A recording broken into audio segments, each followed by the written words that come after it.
Hello everyone. আজি আপোনালোকৰ বাবে লৈ আহিছো এটা বিশেষ চাটনি হেতু হৈছে লাউৰ বাকলিৰ চাটনি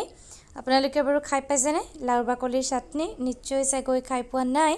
আৰু আজিৰ এই ভিডিওটো চোৱাৰ পিছত আপোনালোকেও বনাব পাৰিব ধুনীয়াকৈ লাউৰ বাকলিৰ চাটনি তাৰ বাবে এয়া লাউৰ বাকলি কোমল লাউ হেতুৰ বাকলিখিনি এনেদৰে গুচাই লৈছে সৰু সৰুকৈ আৰু এয়া আছে ডালি অলপমান বুটৰ ডালি আৰু অলপমান মগু ডালি বেছি নহয় অকন অলপ হয় আৰু নহৰু লোৱা আছে আৰু এয়া হৈছে নাৰিকলৰ গুড়িটো কিন্তু লাগিবই আৰু ইয়াত কেৰাহী এটা গৰম কৰি লোৱা হৈছে এতিয়া কেৰাহীত 3 চামুচ মান তেল দি লোৱা হৈছে আৰু আমাৰ তেল গৰম হৈছে আৰু ইয়াত দিছো আধা চামুচ গোটা জিৰা আৰু এতিয়া ইয়াতে আৰু ডালিখিনি দি দিয়া হৈছে এয়া বুটৰ ডালি আৰু মগু ডালিখিনি দি অলপ সময় ভাজি ল'ব ডালিখিনি আপোনালোকে ৰেচিপিটো কেনেকুৱা পায় মোক জনাব আৰু যদি ৰেচিপিটো চাই ভাল পায় তেতিয়াহলে এটা লাইক কৰি দিব আৰু শ্বেয়াৰো কৰি দিব আৰু ক'ব যে কোনে এনে ধৰণৰ চাটনি বনাই পাইছে বা নাই পোৱা মোক জনাব আৰু এতিয়া ইয়াতে যিখিনি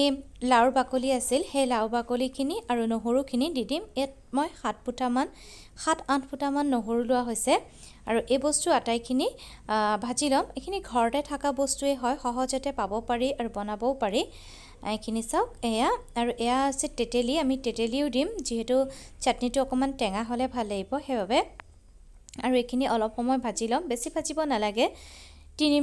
মিনিট মান আপোনালোকে ভাজিলে হ'ব এয়া চাওক কেঁচা নিচিনা হৈ আছে আৰু ইফালে তেতেলি অলপমান পানীত তিয়াই লৈছে মানে বস্তুখিনি আৰু এতিয়া এইখিনি মিক্সি জাৰৰ গুটেইখিনি দি দিছে আৰু সোৱাদ অনুসৰি নিমখ দিছে আৰু ইয়াত দিছে 3 চামুচ নাৰিকলৰ গুড়িটো কিন্তু দিবই নহলে খাই পেলাই ভাল নালাগে নাৰিকলৰ গুড়ি নাথাকিলে মানে শুকান নাৰিকলৰ গুড়িও দিব পাৰে কিন্তু এটো ফ্ৰেছ নাৰিকলৰ গুড়ি হয় আমাৰ আৰু এপিনে এটা কেৰাহীত অলপমান সৰিয়হ আৰু জিৰা গুড়ি দি লৈছে আৰু এপিনে আমাৰ এখিনি পিহা হৈ গৈছে এয়া সৰিয়হ আৰু জিৰা আৰু এখিনি পিহা হৈ গৈছে চাটনি আৰু এতিয়া তেলখিনি যিখিনি সৰিয়হ আৰু জিৰা গুড়ি দি তেল লৈছিলো সেইখিনিও দি দিছে ইয়াতে নৰসিংহ পাত দিবও পাৰে নৰসিংহ পাত দিলেও খাই পেলাই বিৰাটেই ভাল লাগে হেবে নৰসিংহ পাতো তেল মাৰোতে দি দিব পাৰে আৰু এতিয়া তেলখিনিৰ সৈতে যিখিনি পিহি লৈছিলো চাটনি সেইখিনি আটাইখিনি মিহল কৰি দিম এয়া আমাৰ চাটনিটো ৰেডি হৈ গৈছে আৰু মায়ে অকনমান নিমখ কম হোৱাৰ বাবে ইয়াত অকনমান নিমখ এড কৰিছে নিমখটো আপোনালোকৰ সোৱাদ অনুসৰি দি ল'ব এয়া চাওক দেখিবলৈ কি ধুনীয়া লাগিছে এটো যিমান দেখিবলৈ ধুনীয়া লাগে খাইও সিমানেই ভাল লাগে এয়া আমাৰ এটা চাটনি ৰেডি হৈ গৈছে আৰু এটা চাটনি আপোনালোকক দেখুৱাম হেতু হৈছে আপেলৰ বাকলিৰ চাটনি যিটো মায়ে বনাইছে আৰু প্ৰথমতে এটো চাটনি কব কেনেকুৱা লাগিছে হেয়া চাওক কি ধুনীয়া লাগিছে খাই পেলাই বিৰাটেই ভাল লাগে এবাৰ হলেও আপোনালোকে বনাই চাব আৰু তাৰ পিছত মোক জনাব আপোনালোকে কেনেকুৱা পালে পিছৰ চাটনিটো হৈছে আপেলৰ বাকলিৰ চাটনি হেতু এটা বেলেগ চাটনি এয়া আপেল এটাৰ বাকলি এনেদৰে গুচাই লৈছে আৰু মায়ে এতিয়া সৰুকৈ কাটি ল'ব আৰু এপিনে আছে এয়া লৈছে মান ধনিয়া মানে বঙালী ধনিয়া বুলিও কয় আৰু আদা জলকীয়া আৰু তেতেলি আৰু বেলেগ একো নালাগে নহৰু নিদিব আৰু এখিনি ভাজিব নালাগে বাস এখিনি বস্তু একেলগে মিক্সিত খালি পিহিলিব লাগে আপেলৰ বাকলিটো যেহেতু অলপ মিঠা হ'ব হেবে আমি তেতেলি অলপ লৈ লৈছো আৰু এখিনি এতিয়া একেলগে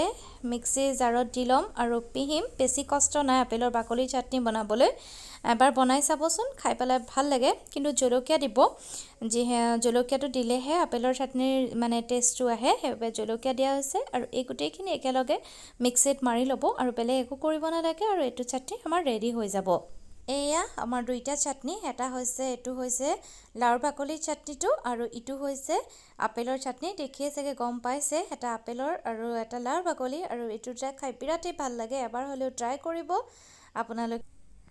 আৰু এটো ভাল পালে লাইক এটা কৰি দিব আজিলৈ আহিছো পুনৰ আপোনালোকক লগ পাম এটা নতুন ভিডিওৰ সৈতে ধন্যবাদ